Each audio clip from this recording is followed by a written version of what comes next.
The auction block stood stark against the blazing Arizona sunset, casting long shadows across the dusty main street of Ventura. Georgina Clark clutched her threadbare shawl tightly around her shoulders, her emerald eyes vacant as the auctioneer's voice boomed across the crowd of weathered faces and expensive hats. It wasn't legal to sell a person, not in 1875, but everyone present knew what this indentured servant auction really meant. Next up, a 20-year-old woman. Good for housework, cooking, and other domestic duties, the auctioneer announced, his voice emotionless as he gestured toward Georgina.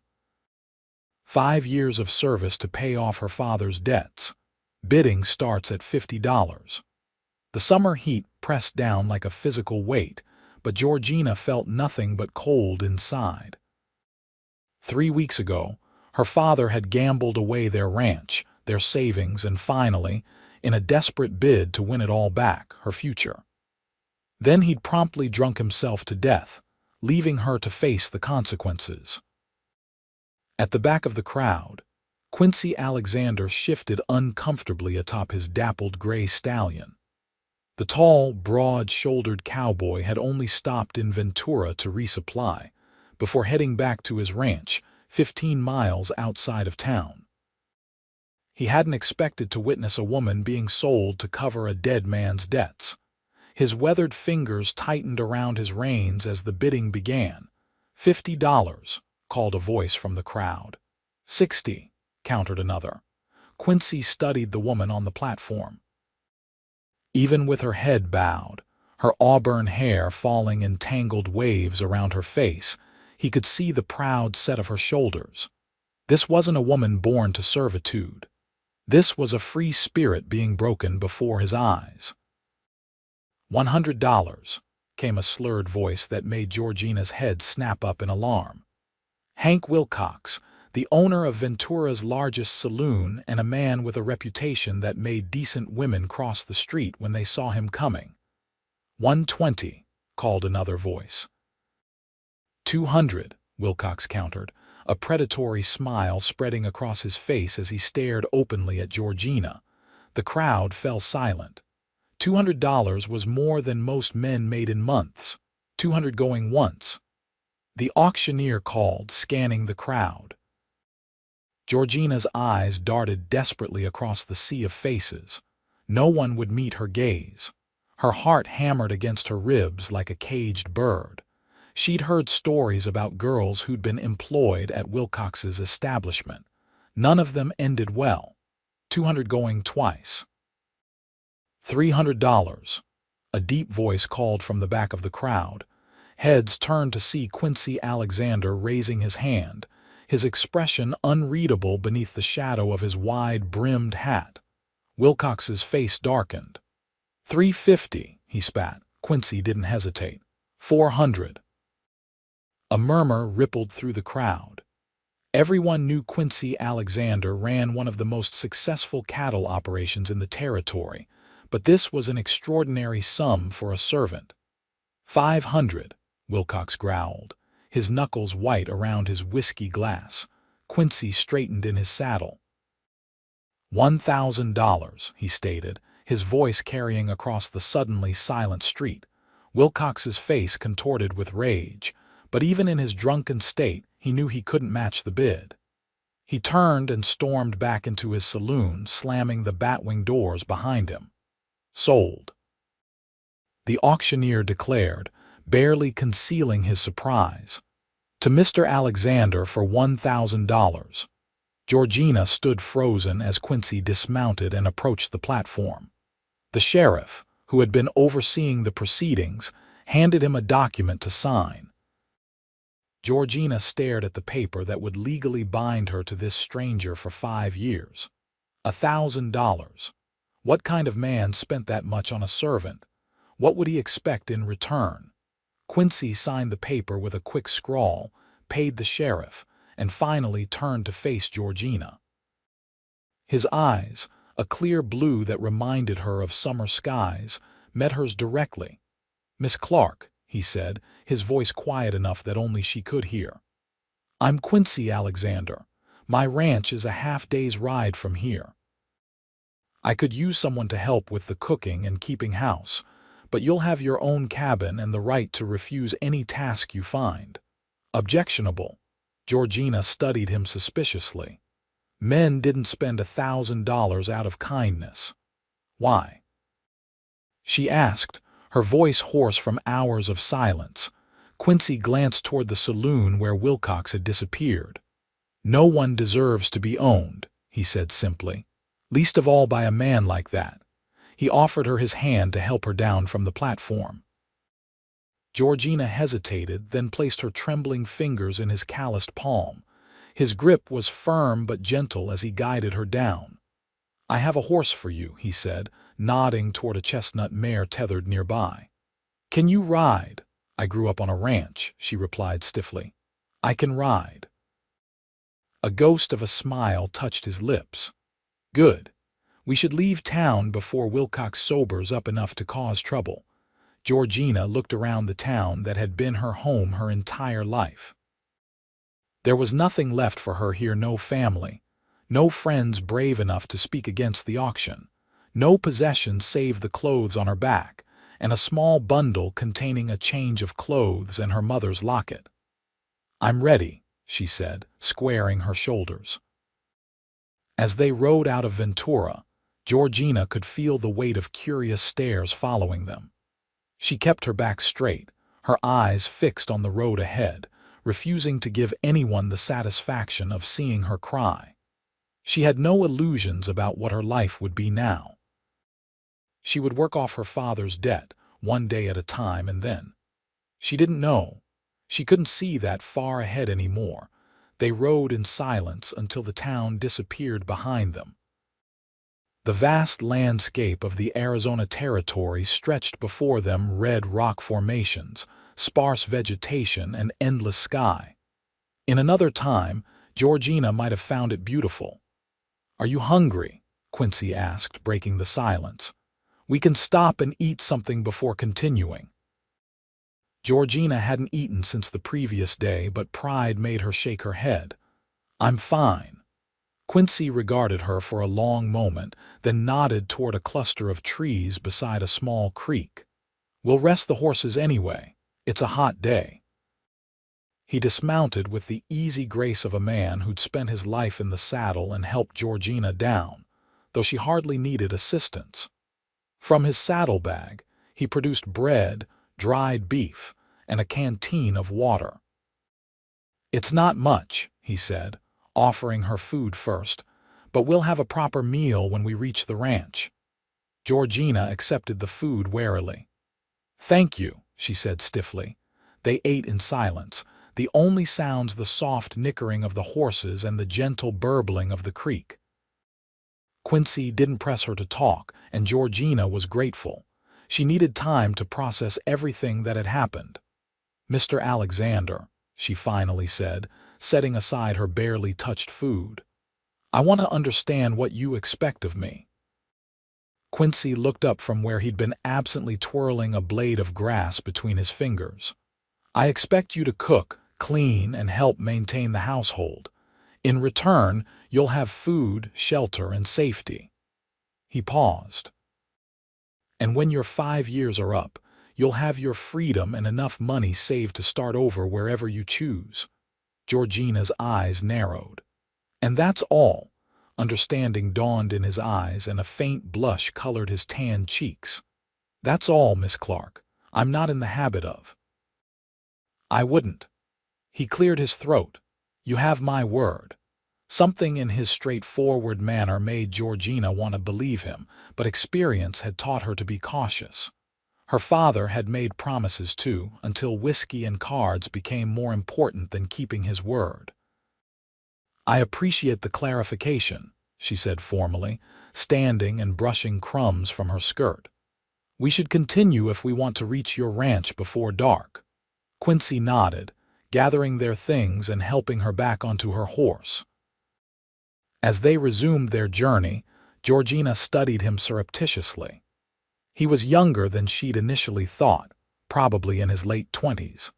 His features were strong, a straight nose, defined jawline, and those startling blue eyes. His dark hair curled slightly where it fell past the collar of his shirt, and his hands, though weathered by work, handled the reins with surprising gentleness. He didn't look like the sort of man who would spend $1,000 on impulse, yet he had. Georgina couldn't decide if that made him a fool or something else entirely. The Alexander Ranch appeared on the horizon as the sun began its descent. Georgina had expected something modest, but what she saw took her breath away. A large, two-story house stood proudly amid several outbuildings, all well-maintained. Vast pastures stretched in every direction, dotted with cattle. This wasn't just a successful operation. It was one of the largest spreads she'd ever seen. "Welcome to Rocking A," Quincy said quietly, noting her surprise. As they approached, a weathered man with silver-streaked hair emerged from one of the barns. He raised a hand in greeting. "That's Samuel Jenkins," Quincy explained. "Foreman. Been with us since my father started this place." "Us?" Georgina asked. "My younger brother, Gabriel, lives here too. He handles the business side of things, contracts, sales, that sort of work." They dismounted in front of the main house, and Samuel approached to take the horses. His eyebrows rose slightly at the sight of Georgina, but he merely nodded respectfully. "Evening, miss," he said, tipping his hat. "Boss," he added to Quincy, "didn't expect you back with company." "Miss Clark will be staying with us," Quincy explained simply. "She'll be helping with the household." Samuel's eyes showed a flicker of understanding, but he just nodded again. "I'll see to the horses. Supper's almost ready. Martha's made stew."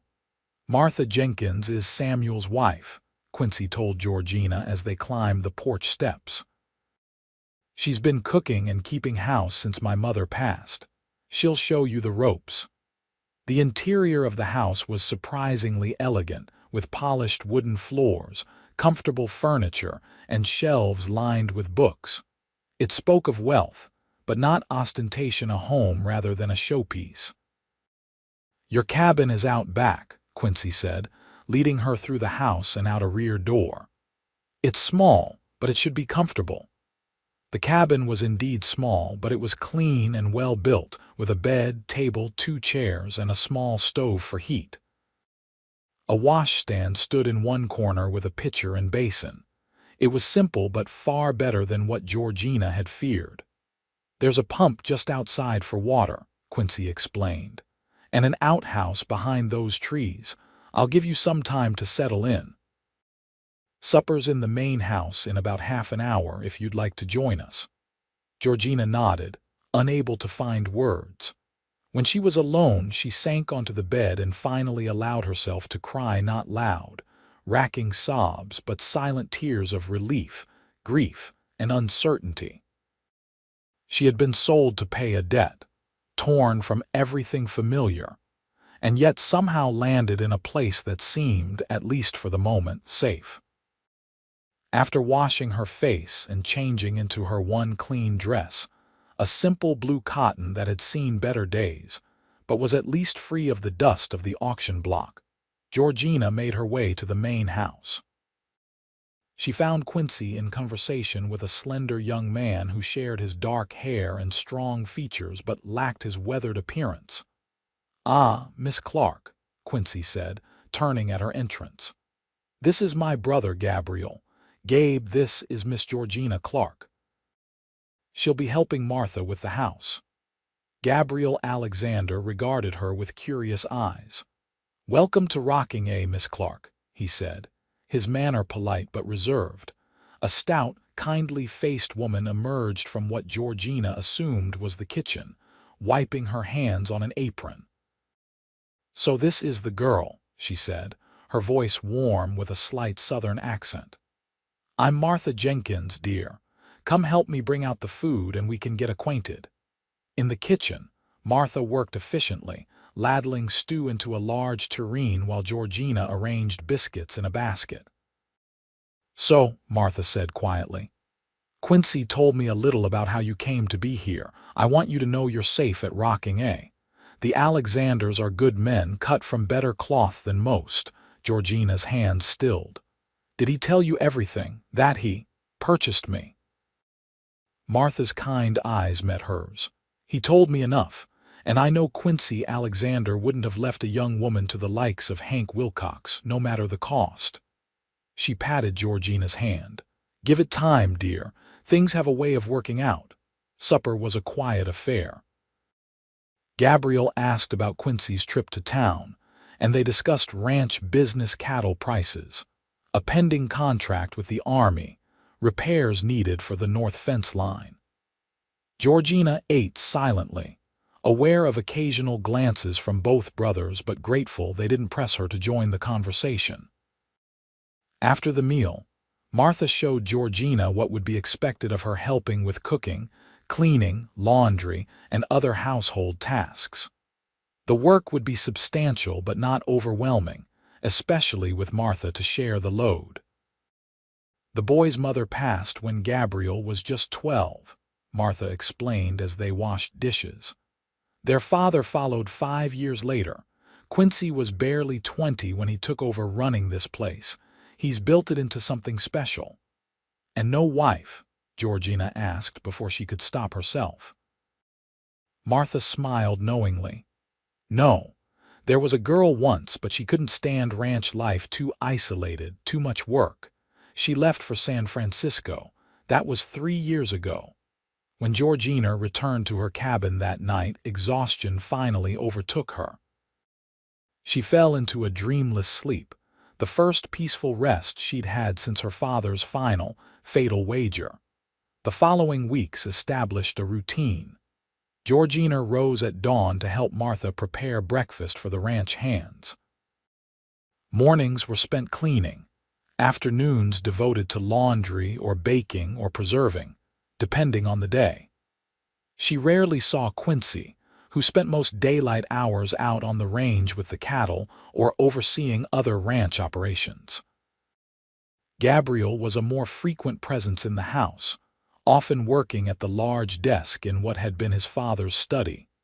Despite her initial wariness, Georgina found herself gradually relaxing. No one at the Rocking A treated her like property. Martha was kind, Samuel respectful, and Gabriel politely distant. The ranch hands tipped their hats when they saw her but maintained a proper distance. And Quincy barely spoke to her at all, though she sometimes caught him watching her with an unreadable expression when he thought she wasn't looking. One evening in late August, about a month after her arrival, Georgina was hanging laundry behind her cabin when she heard hoofbeats approaching. Looking up, she saw Quincy riding toward her, leading a second horse, a beautiful Palomino mare. He dismounted and approached, hat in hand. "Evening, Miss Clark," he said, his voice as gentle as always. "I was wondering if you might join me for a ride. There's something I'd like to show you." Georgina glanced at the half-hung laundry. "I should finish my work." "It'll keep," he said with a small smile, "and the view is best at sunset." Curiosity overcame her reservations. "Let me change my shoes," she agreed. Minutes later, they were riding across the vast expanse of the Rocking A, Quincy leading the way toward a ridge to the west of the main house. They rode in companionable silence, something that had become strangely comfortable between them, despite their limited interactions. The ridge overlooked a lush valley, hidden from view of the main house by the surrounding hills. A small stream wound through stands of cottonwoods, and wildflowers dotted the grass. As the setting sun painted the sky in brilliant orange and pink, the scene took on an almost magical quality. "It's beautiful," Georgina breathed, forgetting for a moment the circumstances that had brought her to this place. "My mother used to bring us here," Quincy said, his voice soft with memory. "She called it her secret garden, though it's hardly a garden. Just a pretty piece of land that caught her fancy." He glanced at Georgina. "I thought you might like it. You seemed." In need of something beautiful. Georgina looked at him in surprise, touched that he had noticed and more touched that he had cared. "Thank you," she said simply. They sat in silence for a time, watching the sunset transform the landscape. Finally, Quincy spoke again.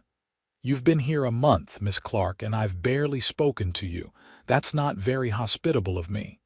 "You've been more than hospitable," Georgina replied. "You've been kind when you had no reason to be."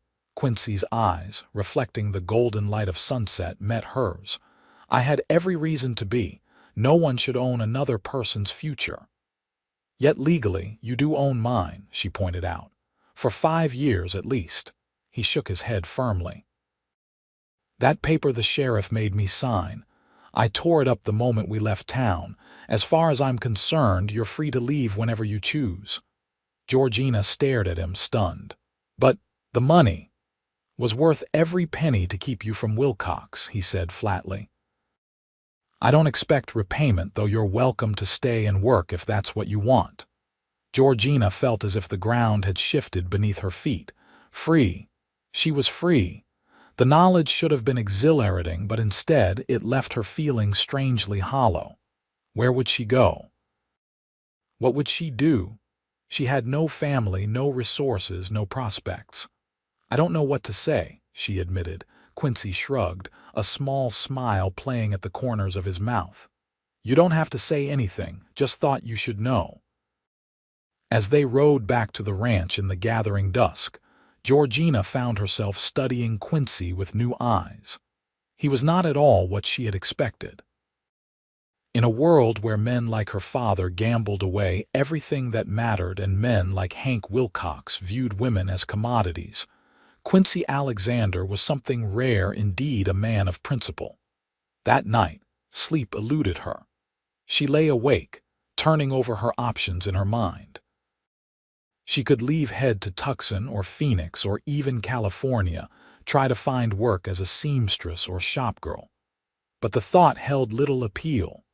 The truth was, despite everything, she had begun to feel at home at the Rocking A. Martha had become almost a mother figure, Samuel a kindly uncle. Even Gabriel, reserved as he was, had begun to thaw, sometimes joining her and Martha for tea in the afternoons. And then there was Quincy. Quincy, who had spent a fortune to save her from a fate worse than death. Quincy, who had torn up her indenture papers without telling her. Quincy, who looked at her sometimes with something in his eyes that made her heart beat a little faster. Morning found her resolute. After breakfast, she sought out Quincy in the stables, where he was checking a horse's hoof. "I'd like to stay," she said without preamble. "Not as whatever I was before, but as an employee with wages." Quincy straightened, his expression carefully neutral. "You're sure you could go anywhere, start fresh?" "I'm sure," she said firmly. "I have nowhere else to go and—" She hesitated, then decided on honesty. "I feel safe here." Something softened in his eyes. "Then you're welcome to stay, Miss Clark, and of course you'll have wages." He named a sum that was more than fair, generous even. "Thank you, Mr. Alexander," she said formally, extending her hand. He took it, his calloused fingers warm against hers. "Quincy," he corrected gently. "If you're staying, you might as well use my name." A smile tugged at her lips. "Georgina, then." His answering smile transformed his face, lighting his eyes and revealing a dimple in his right cheek that she'd never noticed before. "Georgina," he repeated, as if testing the sound of it. In the months that followed, Georgina found herself settling into life at the Rocking A with surprising ease. Her relationship with Martha deepened into true friendship, and the older woman began teaching her not just household tasks, but the herbal remedies and healing practices she'd learned from her own mother. "Never know when such knowledge might come in handy," Martha said as she showed Georgina how to make a poultice for burns. "Especially out here, where doctors are few and far between." Georgina also discovered a talent for bookkeeping, much to Gabriel's delight. He gladly handed over some of the ledgers, which gave her a better understanding of the ranch's operations and freed him to spend more time helping Quincy with the cattle. And then there was Quincy himself. Their relationship had shifted subtly since their sunset ride. He sought her company more frequently, inviting her to ride with him on his inspections of the property, asking her opinion on ranch matters, sometimes simply sitting with her on the porch after supper, watching the stars emerge in the vast Arizona sky. They talked easily about everything and nothing: books they had read, memories of childhood, hopes for the future. Georgina learned that he had a dry sense of humor, a passion for astronomy, and a deep love for the land that had been in his family for 2 generations. He, in turn, discovered her quick wit, her skill with numbers, and her surprising knowledge of cattle breeding gleaned from growing up on her father's much smaller ranch. What neither spoke of was the growing attraction between them. Georgina felt it in the way her pulse quickened when he smiled at her, in how she found herself watching for his return when he was away from the ranch. She saw it reflected in the way his gaze lingered on her, how he found excuses to be near her, the gentleness in his touch when their hands occasionally brushed. But always, there was the shadow of how they had met: the auction block, the $1,000, the debt that, paid or not, still existed between them. It was an invisible barrier neither seemed able to cross. Winter came to the Arizona territory, not with snow but with cooler temperatures and occasional rain. The pace of ranch work slowed somewhat, giving everyone more time for indoor pursuits. Martha organized a small Christmas celebration, and Georgina found herself swept up in the preparations: baking cookies, making simple gifts, decorating the main house with pine boughs and red ribbons. On Christmas Eve, after a festive dinner with the entire ranch staff, Quincy asked Georgina to walk with him. The night was clear and crisp, stars blazing overhead in a way that still took her breath away after months in this open country. "I have something for you," he said as they reached the garden behind the main house. He pulled a small package from his pocket, wrapped in brown paper and tied with string. "Quincy, you shouldn't have," she protested, though her fingers itched to open it. "I wanted to," he said simply. "Go on." Inside was a small leather-bound book, a collection of poetry by Emily Dickinson. Georgina ran her fingers over the embossed cover, touched beyond words. She had mentioned once, months ago, how much she loved Dickinson's work. "How did you remember?" she asked softly. "I remember everything you tell me," he admitted, his voice low. Georgina looked up to find him watching her, his eyes reflecting the starlight. Something in his gaze made her heart stutter. "I have something for you too," she said, reaching into her pocket. Her gift seemed inadequate now, a handkerchief she had embroidered with his initials, QA, surrounded by a simple design of stars. "It's not much." "It's perfect," he said, running his thumb over the stitching. "You made this yourself." She nodded, embarrassed by the rough quality of her needlework compared to the fine book he had given her. "Then it's the most valuable gift I've received," he said with such sincerity that she had to believe him. They stood close in the cold night air, the space between them charged with unspoken words. Quincy took a step closer, his eyes never leaving hers. "Georgina," he began, then hesitated. "I find myself thinking about you more than is probably proper for an employer." Her heart leapt, but caution made her step back slightly. "Quincy, she faltered. "I can't forget how we met, what you paid." Pain flashed across his face. "Is that what you think, that I feel entitled to your affection because of that money?" "No," she said quickly. "Not entitled. But I wonder sometimes if I feel what I feel because you saved me, because I'm grateful." "And what do you feel?" he asked, his voice barely audible. Georgina took a deep breath. I feel drawn to you. I think about you when you're not there. I look forward to seeing you each day." She looked down at the book in her hands. "But I'm afraid to trust those feelings when they're tangled up with everything else." Quincy nodded slowly. "I understand," he said, though the disappointment in his eyes belied his calm tone. "Perhaps with time." "Perhaps," she agreed softly. They walked back to the house in silence, the moment of connection both strengthened and complicated by their honesty. January brought unusually heavy rains, turning the normally dry creek beds into rushing torrents and making ranch work difficult and dangerous. Quincy and the hands were constantly out checking the cattle, moving herds to higher ground, reinforcing fences washed away by sudden floods. Georgina found herself watching anxiously each time Quincy rode out, relief washing over her when he returned safely. She couldn't deny the truth. Any longer her feelings for him had grown far beyond gratitude or friendship. But still, she hesitated to act on them, unsure if she could ever truly separate her emotions from the circumstances that had brought them together. One particularly stormy night, Quincy and several hands had been out since dawn checking on a herd in the north pasture. Dinner had come and gone with no sign of them. Georgina paced the floor of the main house, peering out windows into the driving rain, while Martha tried to distract her with busy work. "They'll be fine," Martha assured her for the dozenth time. "Quincy knows this land better than anyone. He won't take unnecessary risks." "It's been hours," Georgina fretted, "and this rain." The door burst open and Samuel stumbled in, soaked to the skin. "Need help," he gasped. "Quincy's hurt. Creek bed collapsed. He's pinned under his horse." Georgina's heart seemed to stop.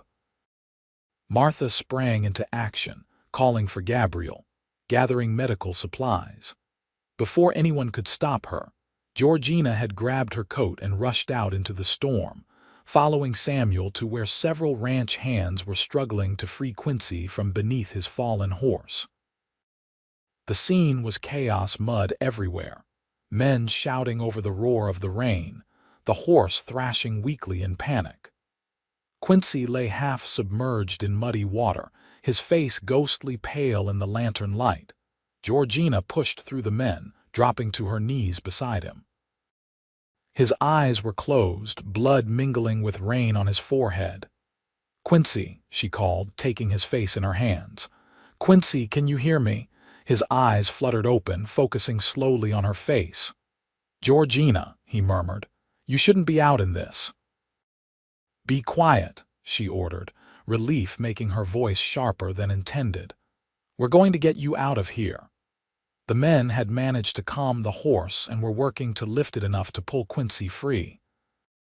With a tremendous heave, they raised the animal just enough, and two hands quickly dragged Quincy clear. He cried out in pain as they moved him, his face contorting. "My leg," he gasped. "Broken, most likely," Samuel said grimly. "We need to get him back to the house." They fashioned a makeshift stretcher and carried Quincy through the driving rain back to the ranch house. By the time they arrived, he had lost consciousness again. The next hours were a blur of activity. Martha, drawing on years of practical medical knowledge, determined that Quincy's left leg was indeed broken, along with several ribs. He also had a nasty gash on his head and was burning with fever. "The doctor won't be able to get here in this weather," Martha said grimly. "We'll have to do what we can ourselves." Georgina refused to leave Quincy's side as Martha set his leg as best she could, cleaned and stitched his head wound, and wrapped his ribs tightly. Through it all, he remained unconscious, his breathing shallow and labored, his skin hot to the touch. "Now we wait," Martha said when they had done all they could, "and pray." Gabriel brought a chair for Georgina and placed it beside Quincy's bed. "You should rest," he told her gently. She shook her head. "I'm staying with him." Gabriel studied her for a long moment, then nodded. He cares for you very much, you know." Georgina's eyes filled with tears. "I know," she whispered. "I care for him too." "Then tell him," Gabriel advised. "When he wakes up." He squeezed her shoulder and left her alone with Quincy. Through that long night, Georgina bathed Quincy's fevered brow, changed his bandages, and spoke to him softly, hoping he could hear her somehow. She told him stories of her childhood, recited poems from the book he had given her, and finally, in the darkest hour before dawn, confessed what she had been too afraid to say before. "I love you," she whispered, holding his hand between both of hers. "I love you, and it has nothing to do with gratitude or debt or anything else. I love your kindness, your strength, your quiet way of caring for everyone around you. I love how you look at the stars, how gentle you are with frightened horses, how you never raise your voice in anger." Tears slid down her cheeks. "Please don't leave me now that I've finally figured it out." As if in answer, Quincy's fingers tightened slightly around hers. His eyes opened, clearer than they had been since the accident. "Georgina," he murmured, his voice weak but steady. "Say it again." Her heart leapt. "I love you," she repeated, a watery smile breaking through her tears.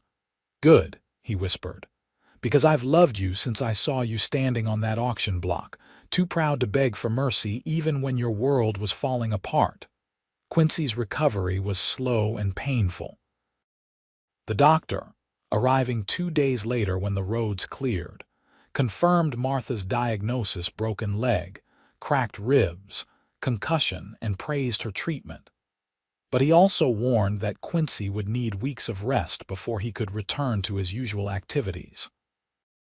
For a man used to spending most of his waking hours in the saddle, the forced inactivity was torture. Quincy became restless and irritable, snapping at everyone except Georgina, who bore his frustration with patient understanding.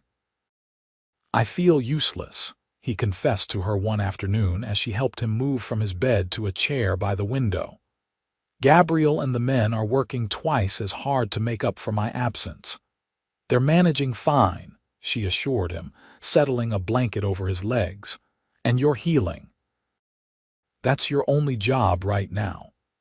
He caught her hand as she straightened, pulling her gently down until she was sitting on the arm of his chair.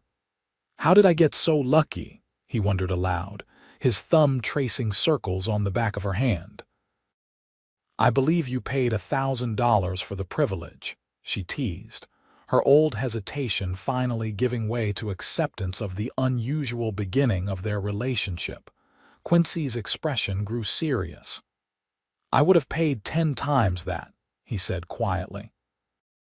"Not to own you, but for the chance to know you, to love you." Georgina leaned down and pressed a gentle kiss to his lips there first. It was sweet and brief, but it carried the promise of a future neither had dared to imagine before. By April, Quincy was well enough to move around with the aid of a cane, though he still tired easily. Georgina had taken over much of the household management, allowing Martha to retire partially, a change the older woman welcomed with good-natured relief. "These old bones aren't what they used to be," she told Georgina, "and you've got a knack for running things smoothly." The truth was, Georgina had found purpose in her new role. The ranch that had initially been her prison had become her home, its people her family. And Quincy had become the center of her world. They were sitting on the porch one evening, watching the sunset paint the sky in shades of gold and crimson, when Quincy turned to her with an uncharacteristically nervous expression. "There's something I've been wanting to ask you," he said, shifting in his chair to face her more directly. "Something I've thought about every day since that night you told me you loved me." Georgina's heart quickened. "Yes." He reached into his pocket and pulled out a small velvet box. "I had Gabriel pick this up in Tucson last week," he explained, opening it to reveal a simple but beautiful ring, a small diamond flanked by 2 sapphires. "It reminded me of the stars we've watched together." Georgina stared at the ring, then at Quincy, her eyes wide. "Georgina Clark," he said solemnly, "I know our beginning was unusual to say the least, but I want our future to be one we choose together as equals." He took her hand.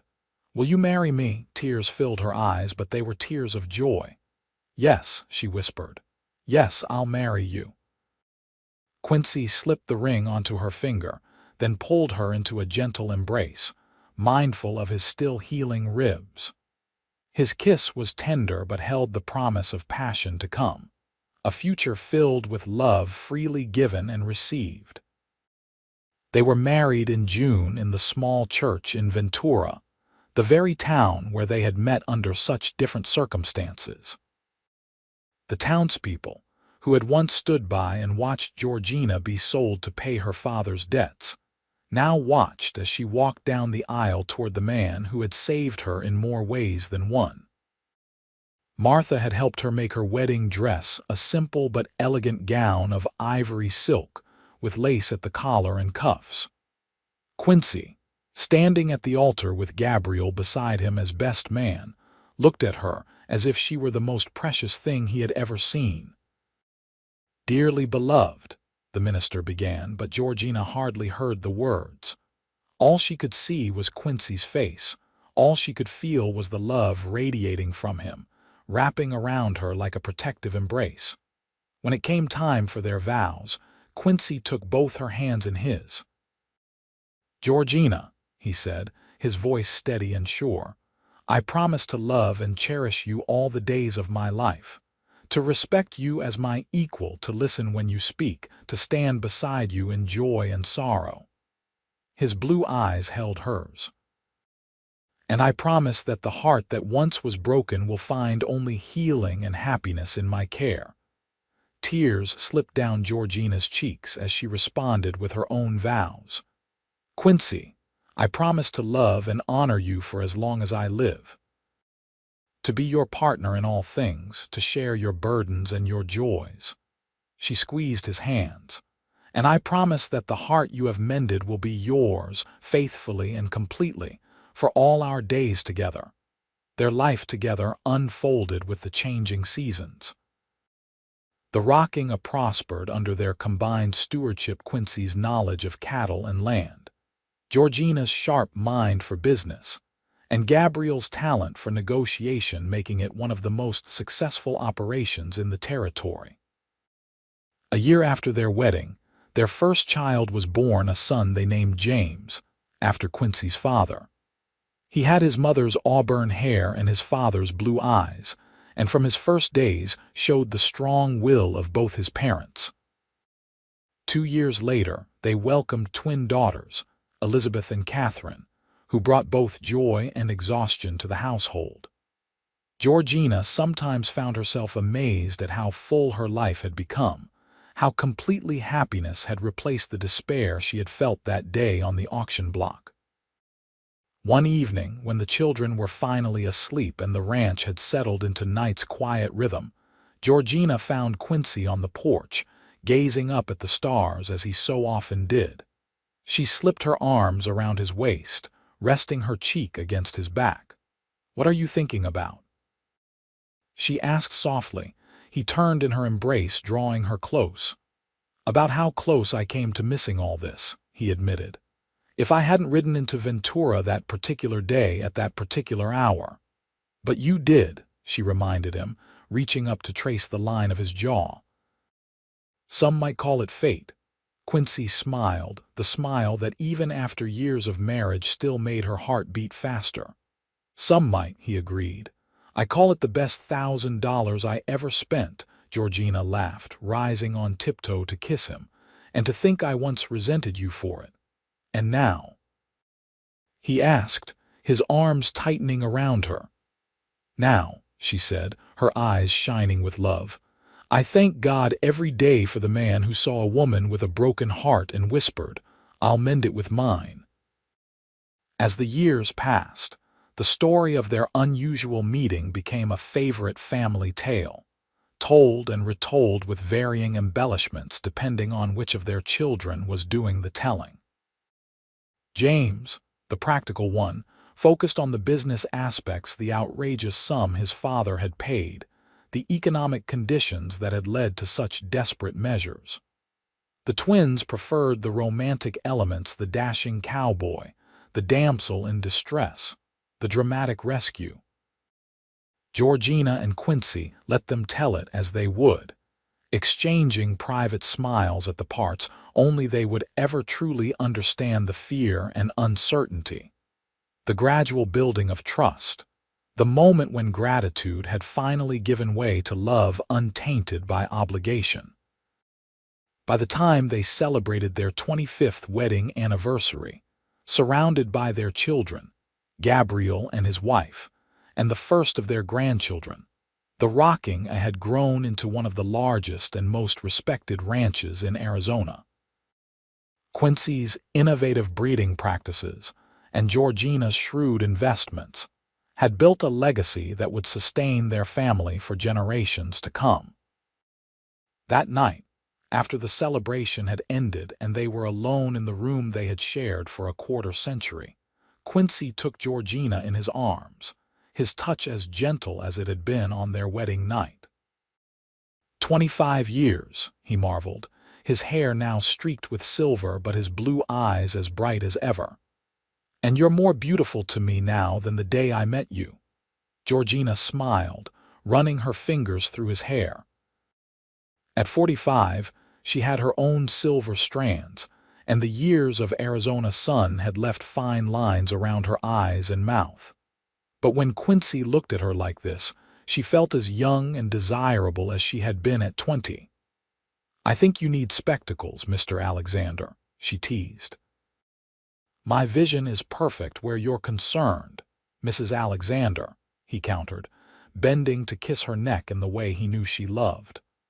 "Perfect enough to see that marrying you was the wisest decision of my life." As they lay together in the darkness, Georgina reflected on the journey that had brought them here from an auction block in a dusty town to a life richer and fuller than she could have imagined. The broken heart that had once seemed beyond repair now beat strongly, filled with love for the man beside her, the family they had created, the life they had built together.